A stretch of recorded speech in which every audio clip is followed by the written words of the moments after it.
On a calm evening in 1948, a plane appeared above the wilderness near Idaho. Suddenly, it dropped a box with parachute. Only a small group knew about this mysterious mission. Upon landing, the wooden box opened, revealing a beaver. Peacefully, it waddled into the wild. Until 2014, this parachuting of beavers was unknown until a historian found footage in Idaho's Fish and Game Department archive titled "Fur for the Future." It made headlines. But why did they do it?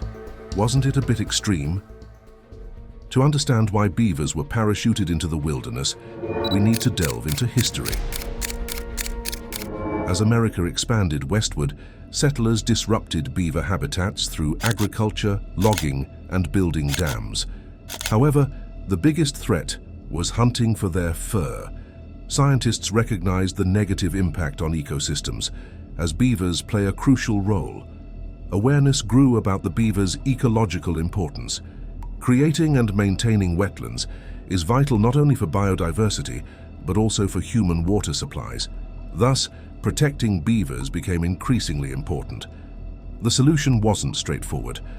As people moved to rural areas, conflicts with beavers arose. Initially, extermination seemed easiest. However, Idaho valued beavers and devised a solution, relocating them from conflict zones to remote areas.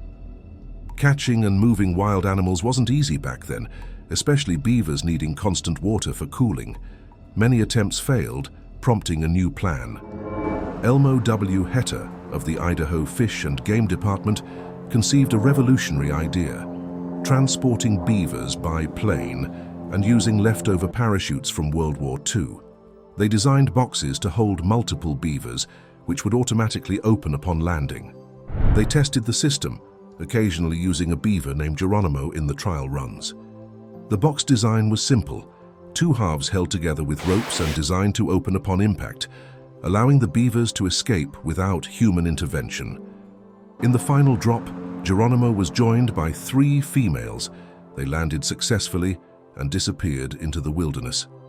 Whether Geronimo was ever seen again remains unknown, but it's assumed he had a good life in the wilderness.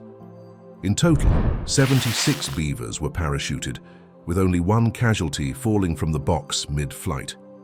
Months later, scientists observed the introduced beavers' positive impact: more wetlands, reduced drought, and increased biodiversity. The experiment proved successful. While parachuting beavers might sound unconventional, it offered better survival odds than long trips by truck or horse. Will we see parachuting beavers again? Not likely. Today, scientists have better methods like helicopters for quick and efficient animal relocation. For instance, rhinos are often moved to avoid poaching areas. They are sedated, blindfolded, and then transported by helicopter. Parachuting beavers might have seemed extreme, but at that time, it was a good solution. It proved an effective method in preserving a species crucial for ecosystem balance. Please support our starting channel by liking, commenting, or subscribing.